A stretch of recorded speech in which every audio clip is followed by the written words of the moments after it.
Bonjour à tous et bienvenue dans ce nouveau tutoriel sur Unity. Et aujourd'hui, nous allons voir comment améliorer le rendu de son jeu juste avec du post-processing. Donc, le post-processing, c'est tout plein d'effets, entre guillemets, qui vont pouvoir modifier le rendu final de votre jeu. Donc, c'est du post-processing. En gros, ça se fait à la fin. Et donc, par exemple, là, ici, donc, je vous explique vite fait comment ça marche. Donc vous voyez que en fait, ça c'est la construction de l'image du rendu, enfin du rendu en fait. Donc ça vous montre qu'est-ce qui est créé. Donc là voilà, ça crée ça. Puis après ça va faire tous les objets, bref, voilà. Après ça rend la skybox et à la fin ça met le post-processing. Donc c'est quelque chose qui vient modifier l'image à la fin du rendu entre guillemets. Voilà. Donc là, vous voyez que j'ai une scène que j'ai téléchargée. Donc, le package est gratuit sur Unity. Sur Unity Asset Store, c'est le Versatile Studio Asset Demo City. Voilà. Donc, si vous voulez télécharger cette scène et tester de votre côté, voilà, vous téléchargez, c'est gratuit sur l'Asset Store. Donc, c'est pas moi qui ai fait la 3D, hein, voilà. Euh, mais du coup, donc là, on a une scène. Donc, j'ai posé une caméra au pif hein, dans la scène, voilà la scène. Hop, et j'ai posé une caméra, donc à un nombre de vues, on voit des bâtiments, etc. Et ce qu'on va faire, c'est qu'on va améliorer ce rendu. Donc, pour ce faire, vous avez besoin. Alors, moi, je vais utiliser le post-processing URP, c'est-à-dire que voilà, il vous faut URP pour suivre ce tuto à la lettre. Néanmoins, vous pouvez ne pas utiliser URP, mais utiliser le post-processing, voilà, ici, où il y a à peu près les mêmes effets. C'est juste qu'il n'y aura pas forcément exactement les mêmes effets et les mêmes paramètres, mais c'est à peu près la même chose. Voilà. Donc pour commencer, il vous faut une caméra. Hop. Et cette caméra, vous devez mettre post-processing à true. Donc ça, c'est pour l'URP. Je crois que ce n'est pas obligatoire dans le built-in, donc sans URP. Mais voilà, il vous faut le post-processing à tronc. Et donc, là, vous voyez que j'ai une ville, voilà. Et avec à peu près, on va dire, 10 minutes de bidouille dans les post-processing, on passe de ça à ça. Ce qui rend quand même mieux. Donc, avec le côté un peu plus sombre. Alors, j'ai voulu mettre un peu à côté sombre, etc. Mais vous voyez que, par exemple, bah, derrière c'est flou, c'est un peu plus sombre. Voilà. Bon, après c'est 10 minutes de bidouille avec les trucs de base. Mais si vous y passez du temps, vous pourrez vraiment avoir le rendu que vous voulez. Et surtout que c'est animable. Donc c'est-à-dire que là, je peux mettre plus ou moins certains effets. Par exemple, dire ok, bah, je veux que le bloom il s'active au fur et à mesure. Voilà, enfin, ça je peux le faire via des scripts. Voilà. Bref, donc on va voir tous les effets. Donc j'ai pas utilisé tous les effets, mais on va les voir tous un à un. Donc nous, ce qu'on va faire, c'est qu'on va faire un new. Voilà. Donc nous avons un new volume profil. Hop. Et on va donc éditer ce truc. Donc premier, on va les faire dans l'ordre. Le bloom. Donc le bloom, c'est quoi? En fait, c'est simple parce que je peux vous montrer assez facilement. Le bloom, c'est simplement, ça va rajouter un peu du glow autour d'objets qui sont luminescents, donc qui ont de l'émissive en fait. Ça va ajouter, vous voyez, un petit truc flou, enfin pas flou, mais de la couleur, enfin un glow quoi, littéralement, autour de ces objets qui n'en ont pas de base. Vous voyez que c'est un truc blanc un peu moche. Et là, hop, voilà, ça apparaît beaucoup plus en mode c'est une lumière. Donc il y a plein de trucs, vous pouvez modifier la teinte, etc. pour dire ok c'est rouge, enfin voilà, bref. Mais le plus important c'est le threshold qui fait qu'est-ce qui va être plus ou moins lumineux. Voilà, donc là ça va être vraiment les objets qui sont à plus de 1,75 de, d'émission. Alors que par exemple si je mets à 0, bah, tout va être émissive et du coup ça va faire un peu bizarre parce que en gros la technique de comment c'est fait le bloom c'est que ça va un peu prendre Enfin, ça, en fait, en gros, là, ça va prendre tous les objets et ça met du bloom dessus. Enfin, c'est un peu dégueulasse. Du coup, il faut mettre un threshold qui a 0.9 de base et je trouve que c'est un bon truc. Voilà. Et donc, on va mettre 3 en intensité. Voilà. Vous voyez que déjà, là, c'est un peu mieux. Donc, ensuite, nous avons le channel mixer. C'est marrant que c'est pas dans le même ordre. Bref, donc ça, en gros, ça va modifier donc pour le rouge, le vert et le bleu. Donc, une image sur un PC est construite donc en RGB, donc Red, Green, Blue. Et en gros, bah, c'est une couleur, c'est tout simplement un certain nombre de rouges, un certain nombre de verts et un certain nombre de bleus. En tout cas, en termes en ordinateur, parce que par exemple sur papier, bon, c'est pas exactement la même chose. Mais voilà. Et donc du coup, on va pouvoir modifier. Est-ce que je veux du rouge? Donc, voilà, je peux enlever le rouge carrément, ou mettre énormément de rouge. Donc, par exemple, là, si je fais ça, là, je fais ça, et là, je fais ça. Vous voyez que j'ai mis que du rouge. Donc nous, c'est pas ce qu'on veut. Nous, ce qu'on veut, c'est peut-être enlever un peu de rouge. Donc le mettre à... je sais plus à combien je l'avais mis, à 90. Voilà, donc on enlève 10% de rouge. Ce qui fait que c'est un peu moins rouge, c'est un peu plus terne, enfin, c'est un peu plus... Enfin bref, voilà, c'est un peu plus vert-bleu. Hop. C'est un peu l'ambiance que je voulais donner à la ville. Voilà. Post-processing, chromatic aberration. Donc la chromatic aberration, c'est... bah, en fait, c'est super... en fait, le mieux, c'est de vous montrer les effets, hein. C'est littéralement ça, c'est un peu un effet LSD, enfin... En gros, ça vient décaler plus ou moins sur les côtés, donc pas au centre, mais sur les côtés, les couleurs. Donc vous voyez que là c'est bleu, enfin voilà. Enfin, vous voyez, en fait, le mieux c'est pas vraiment d'expliquer, mais c'est plus ce que vous voyez quoi. Surtout pour des effets comme ça. Ça vient un peu décaler les couleurs, vous voyez. Bref, nous on n'en veut pas, donc dans notre rendu. Color adjustment.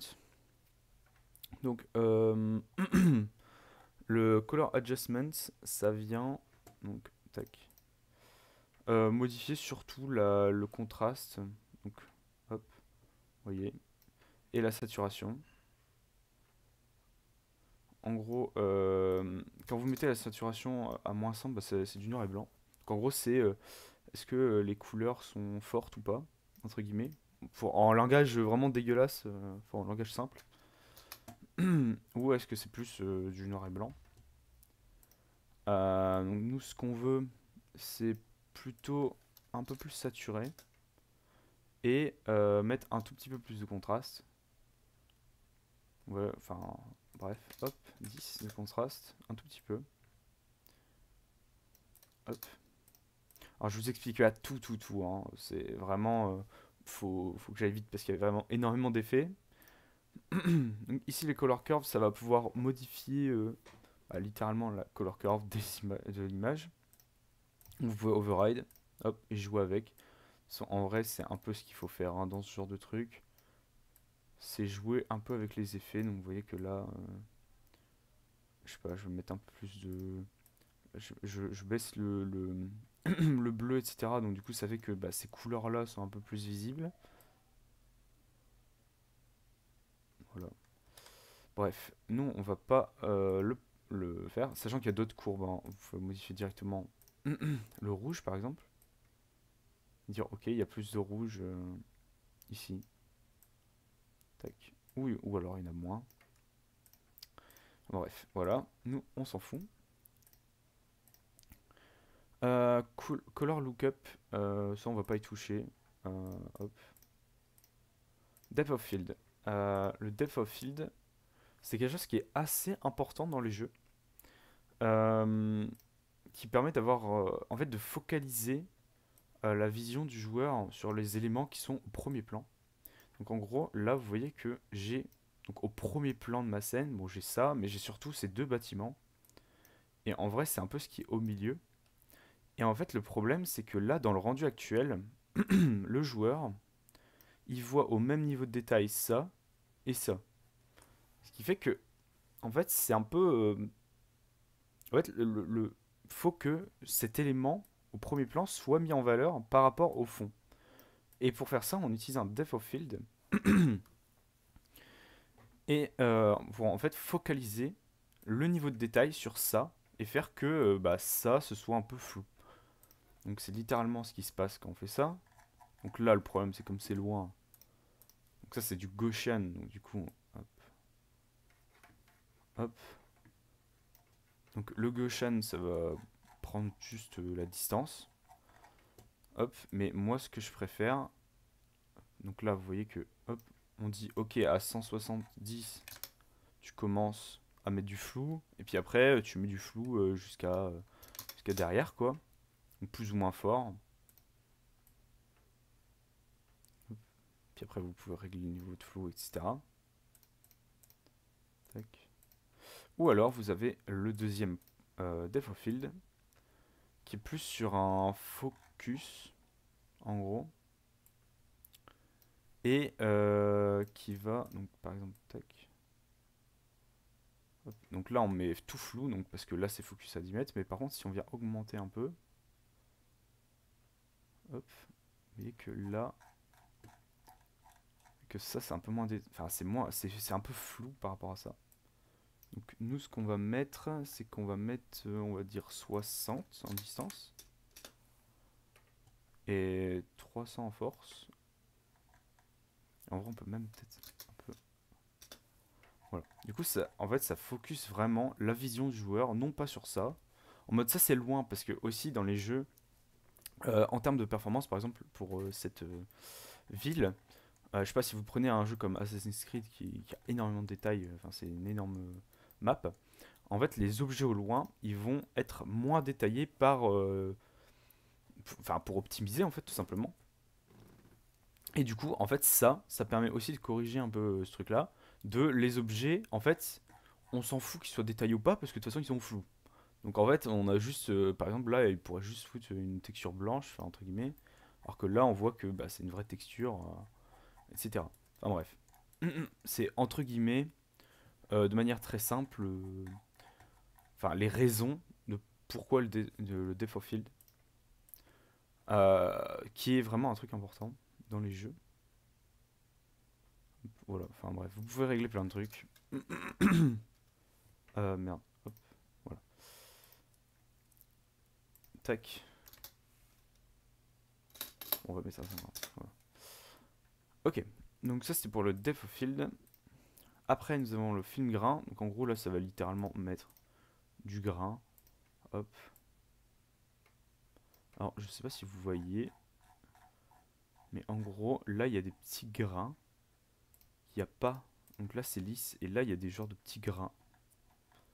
Voilà. C'est vraiment juste ça. Plus ou moins gros. Donc là ils sont plutôt petits. Et là ils sont plutôt gros. Voilà, c'est vraiment ça. Et mettre plus ou moins de grains en fonction de ce qu'on veut. Donc moi je vais mettre des médiums. Mais on va en mettre très peu. On va en mettre un tout petit peu. Voilà. Après, nous avons la lens distortion. Pareil, ça on va pas l'utiliser. Mais en gros, c'est pour faire ça, quoi. Genre, voilà. Il y a pas. Ça, c'est vraiment pour si vous voulez un effet de vitesse ou un effet de je sais pas quoi. Enfin, de lunettes, par exemple. Voilà, vous faites ça. Voilà, donc ça, on va pas l'utiliser. Hop. Le lift, la gamma et le gain. Donc, ça, c'est un truc assez euh, important.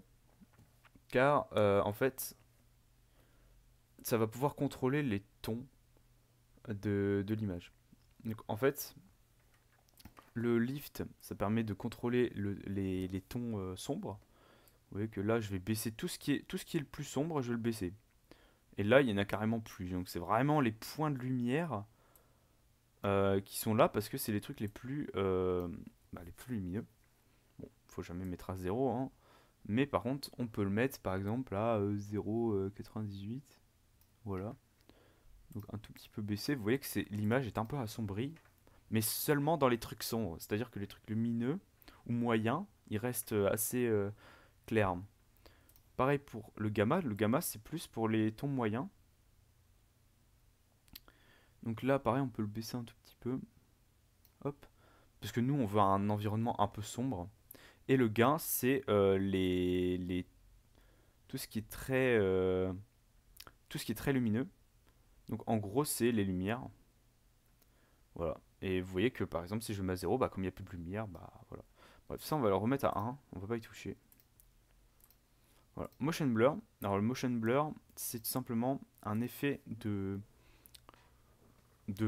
un peu de flou quand vous bougez la caméra. Donc en fait ça va venir lisser les dernières frames de la caméra. Et ça va faire un petit flou quand on bouge la caméra. Donc là j'ai mis à fond.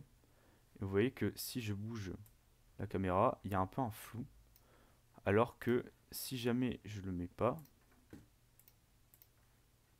hop, vous voyez qu'il n'y en a pas. C'est lisse. Je sais pas si ça se voit réellement beaucoup, mais voilà. Bref, le motion blur, on va en mettre un petit peu, mais bon, en vrai, comme la caméra bouge pas, ça sert un peu à rien. Tac. Ça peut être aussi un bon truc pour moins ressentir le lag. Enfin, après, ça, c'est ce que moi je trouve. C'est qu'en fait, comme ça vient lisser les derniers frames, on a moins l'impression de lag. Bref, hop. Penny projection, c'est juste ça. Voilà, ça fait ça. Ça, on va pas l'utiliser. Shadows, Midtone and Highlight. Alors, ça c'est un peu pareil, c'est-à-dire que ça vient modifier la couleur des trucs sombres. Enfin, la couleur, oui, c'est parce qu'on peut modifier aussi la couleur. Hop, vous voyez que je peux mettre, je sais pas, du bleu sur les midtones. Bon, après, ça peut être vraiment, vraiment dégueulasse si on le fait mal. Mais en gros, voilà, ça vient modifier plus ou moins les midtones, etc. Enfin bref. Je sais pas si j'explique bien, mais ça c'est ce qui est sombre, ce qui est moyen et ce qui est très lumineux. Ça, voilà, on s'en fout. Le split toning, bah, ça vient modifier en fait, tout simplement la couleur de ce qui est sombre et de ce qui est lumineux. Voilà, tout simplement. Et là, on peut mettre plus ou moins qu'est-ce qui est sombre ou qu'est-ce qui est lumineux. Donc là, ça va considérer plus de trucs comme lumineux et là, ça va considérer plus de trucs comme sombre. Voilà. Donc, par exemple, je sais pas si en vrai là j'ai mis du truc, mais je pourrais mettre du rouge pétant et du bleu. Enfin bref, ça on va pas l'utiliser non plus. Donc est-ce que je l'avais utilisé? Non, je l'avais pas utilisé. Tac. Après, nous avons le tone mapping. Donc en gros, le tone mapping, c'est euh, en fait, c'est un peu un truc qui va venir améliorer le rendu au niveau des couleurs. Donc, vous allez voir que hop, voilà. Enfin bref, ça vient un peu. Alors, enfin, c'est au niveau de la lumière. Bah, de toute façon, comme vous voyez, c'est-à-dire que les trucs plus sombres. Putain, j'ai trop du mal à expliquer, c'est horrible. Les trucs plus sombres vont être plus sombres et les trucs plus lumineux vont ressortir un peu plus. De toute façon, c'est littéralement ce qui se passe, hein. Voilà. Bref, nous n'allons pas l'utiliser. Vignette. Donc la vignette, c'est littéralement des sortes de bords qui vont venir sur les côtés de l'écran. Hop. Voilà, littéralement. Et on peut les mettre plus ou moins fort, donc et plus ou moins lissés. Donc c'est à dire que là, c'est très net. Donc on peut même mettre rond. Mais là, c'est beaucoup plus flou. Et en gros, du coup, on peut jouer un peu avec ça pour mettre plus ou moins de sur les côtés. Et c'est pareil, c'est un peu, ça va moins faire regarder le joueur dans les coins, mais plus au centre. Alors, je vais pas mettre autant d'intensité, mais mais voilà. En gros, c'est bien d'en avoir une petite, quand même. Enfin, pas dans tous les jeux, mais voilà. Et vous pouvez aussi mettre une couleur un peu plus exotique, par exemple du rouge. Vous voyez que là, ça vient vraiment mettre du rouge sur les bords. Enfin, bref, nous on va regarder le noir et on va faire ça. Voilà, on arrive pratiquement à la fin. La balance des blancs. Donc là, c'est tout simplement pour régler la température de l'image. Donc, température, c'est couleur froide, couleur chaude. Donc là, ça va plus mettre du bleu parce que c'est une couleur froide. Ça, une couleur chaude. Et la teinte. Donc là, ça va voir est-ce que tu mets plus du rouge ou du vert. Enfin bref, en fonction euh, de la température en fait. Enfin bref, si vous voulez une ambiance un peu chaude, vous mettez plus vers la droite, donc vers le sang, par exemple. Alors que si vous voulez une ambiance un peu plus froide, vous mettez à -20 par exemple. Et vous voyez que d'un coup, on a une ambiance un peu plus froide. Voilà, donc, tac. Donc, pareil, vous voyez que le rendu est quand même très différent et beaucoup plus beau. Euh, voilà, enfin bref. Vous voyez, en 20 minutes de bidouillage, et encore parce que j'ai pas pris beaucoup de temps à faire ce rendu. Mais dans un vrai jeu, vous devrez passer du temps à faire votre rendu pour qu'il soit parfait, entre guillemets. Voilà. Bref, j'espère que je vous ai bien montré la puissance du post-processing. Ça va vraiment vous aider à améliorer vos rendus vraiment de jeu. Un jeu avec et sans post-processing, c'est vraiment deux trucs différents. Sachant que en plus, si vous êtes T-Cart, etc., vous pouvez coder vos propres post-processing. Comme je vous ai dit, c'est littéralement hop, Frame Debugger. Euh, hop, vous voyez que en fait, il crée l'image. Voilà, il met certains trucs. Vous voyez exactement. En plus, vous pouvez checker comment c'est fait. Enfin, bref, voilà. Bref, vous pouvez coder vos propres post-process ou vos render features. Je ferai peut-être une vidéo sur les render features un jour, de comment créer une render feature et de comment rajouter un effet. Enfin bref. Voilà, donc j'espère que cette vidéo vous aura plu.